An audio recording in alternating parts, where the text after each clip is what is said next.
Sir Jagan గారికి కేతిరెడ్డి గారు shock ఇస్తున్నారు సార్. ప్రతిసారి అంటే ఎందుకు ఓడిపోయామన్న దానిపైన విశ్లేషణ చేస్తూ తన యూట్యూబ్లో వీడియోలు రిలీజ్ చేస్తున్నారు. అయితే ఇప్పుడు ఈ వీడియోల్ని తెలుగుదేశం వాళ్ళు ఎక్కువగా వైరల్ చేస్తున్నారు సార్. అసలు ఆయన ఏం చెప్తున్నారు, మరి దాన్ని తెలుగుదేశం వాళ్ళు ఎందుకు వైరల్ చేయాల్సి వస్తుంది? యాక్చువల్గా తెలుగుదేశం వాళ్ళతో పాటు వైసీపీ వాళ్ళు కూడా వైరల్ చేస్తున్నారు.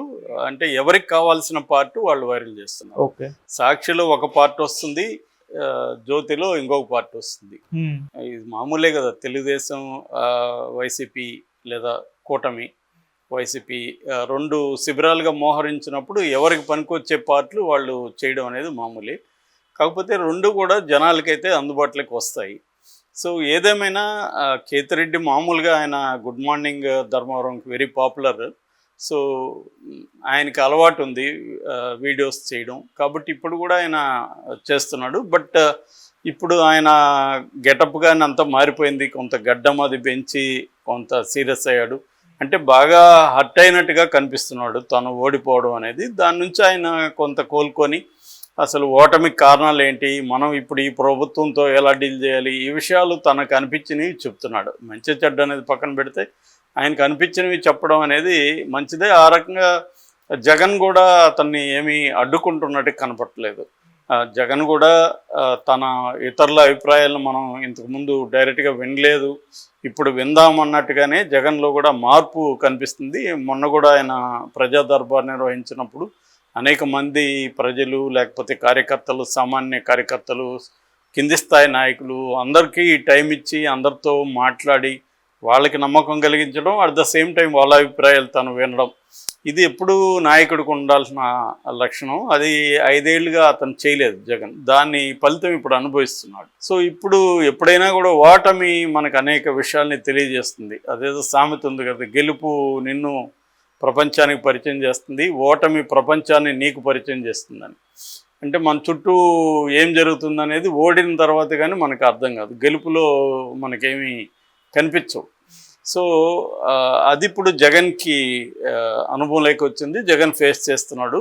సో దాని నుంచి జగన్ కూడా గుణపాఠాలు నేర్చుకుంటున్నట్టుగా కనిపిస్తుంది. సో కేతిరెడ్డి ఏం చెప్పాడు అని చూస్తే అనేక విషయాల మీద కేతిరెడ్డి మాట్లాడుతున్నాడు. లేటెస్ట్గా ఆయన వీడియోలో ఒకటి టికెట్ రేట్లు తగ్గించమని ఎవరూ వచ్చి నిన్ను అడగలేదు, నీకెందుకు అది, అనవసరంగా నువ్వు సినిమా వాళ్ళతో గొడవ పెట్టుకున్నావు, టికెట్ రేట్ తగ్గించడం అనేది నీ ఉద్దేశం మంచిదే కావచ్చు, కానీ ఎవరు అడగని దాన్ని నువ్వు చేసి సినిమా వాళ్ళకి యాంటీ కావడం. ఇప్పుడు అదే సినిమా వాళ్ళే తగ్గించుకుంటున్నారు ఆటోమేటిక్గా.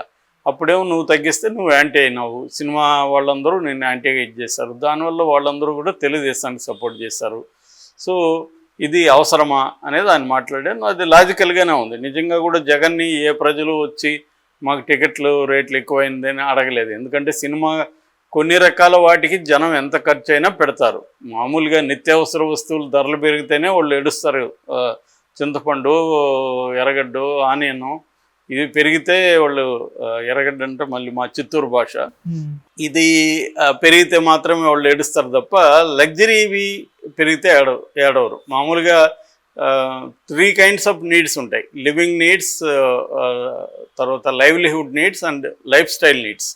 ఇందులో లివింగ్ నీడ్స్, లైవ్లీహుడ్ నీడ్స్ రేట్లు పెరిగితే మాత్రమే జనం గోల్ చేస్తారు. లైఫ్ స్టైల్ నీడ్స్ ఉంటాయి. లైఫ్ స్టైల్ నీడ్స్ అంటే ఇట్లాంటివి మనకి లగ్జరీ ఐటమ్స్ కానీ అవన్నీ పెరుగుతూనే ఉంటాయి మార్కెట్లో, వాటి మీద ఎవరు గోల్ చేయరు.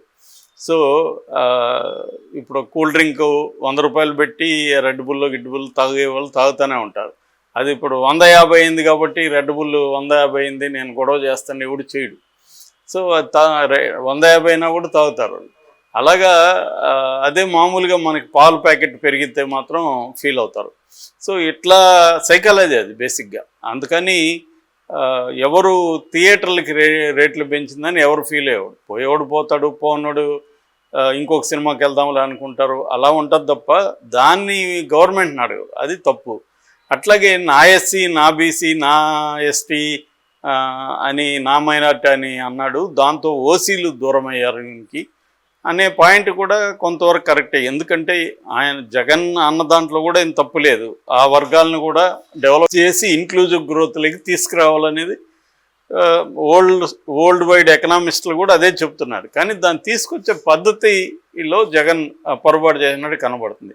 ఎందుకంటే ఇప్పటికి కూడా సామాజికంగా కానీ లేకపోతే గ్రామాల స్థాయిలో కానీ ఎక్కడైనా ఆధిపత్యం చలాయించేది అప్పర్ కాస్ట్ సంబంధించిన నాయకులే. సో ఎందుకంటే వాళ్ళకి అర్ధబలం అంగబలం వ్యవహారాలు ఉంటాయి, వ్యవస్థల్లో వాళ్ళ మనుషులు ఉంటారు, అన్నీ ఉంటాయి. ఈ దళితులకి బీసీలకి వీళ్ళకి అవేవి ఉండవు ఇంకా. కానీ వాళ్ళ మీద డిపెండ్ అయ్యి రాజకీయాలు చేయాలంటే ఇప్పుడు కష్టం. సో ఫైనల్గా వాళ్ళకి చేసి వాళ్ళంతా ఓట్లు వేసారా అనేది కూడా లేదు అనేది ఈయన చెప్తున్నాడు. ఆ పాయింట్ కూడా లాజికల్గానే ఉంది.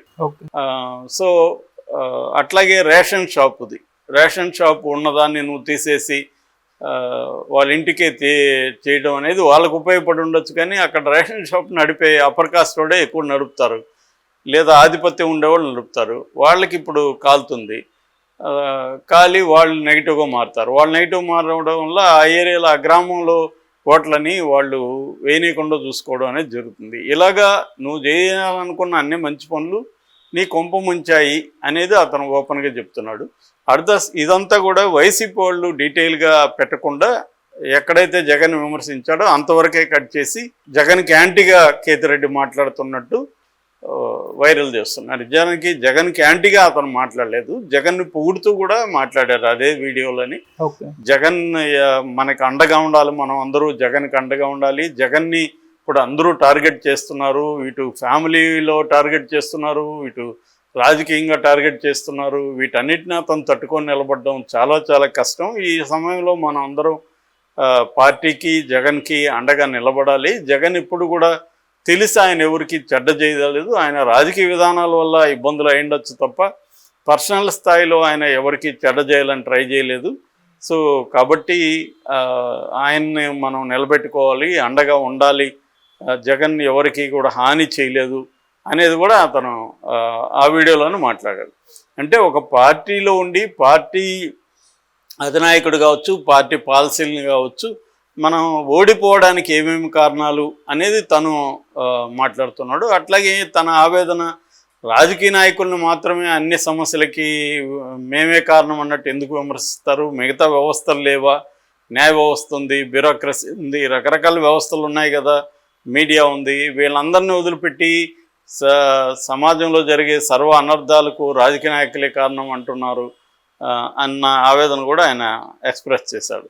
ఏదేమైనా తను దాచుకోకుండా చెప్పడం, ఆల్రెడీ ఆయన జగన్ కూడా వెళ్ళి కలిసి వచ్చేటట్టు జగన్తో కూడా చెప్పుండొచ్చు. దీన్ని ఓపెన్గా కూడా ప్రజల్లోకి, తన కార్యకర్తల్లోకి, నాయకుల్లోకి కూడా తన అభిప్రాయాలు తీసుకువెళ్ళాలనేది ఆయన ఉద్దేశం.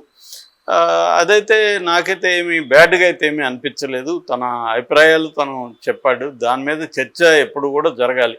ఎప్పుడన్నా కూడా తాళం వేసే వాళ్ళతోనే ఇబ్బంది, కానీ ఇలాగా క్రిటికల్గా ఉండడం అవసరం. పార్టీలో కూడా చాలామంది క్రిటికల్గా ఉన్నప్పుడు జగన్ వాళ్ళ మాట విని ఉండడు ఖచ్చితంగా. ఎందుకంటే ఒక నిర్ణయానికి వచ్చినాక క్రిటికల్గా 10 మంది చెప్తే 10 మంది అభిప్రాయాలు ఫాలో కావాలి. ఎప్పుడైనా ఒక టీం లీడరు అందరి అభిప్రాయాలు వినాలి, ఫైనల్గా తనే డెసిషన్ తీసుకోవాలి. That is the leadership. లేకపోతే 10 మంది అభిప్రాయాల్ని తను ఫాలో కాలేడు. 10 భిన్నమైన అభిప్రాయాలు వచ్చినప్పుడు ఏ అభిప్రాయాన్ని అమలు చేయాలనుకున్నప్పుడు తను ఏది కన్విన్స్ అవుతాడో దాన్నే ఎవరైనా కూడా చేస్తారు. That is the method. దేంట్లో అయినా, కార్పొరేట్ సెక్టర్లో అయినా, డెమోక్రసీలో అయినా.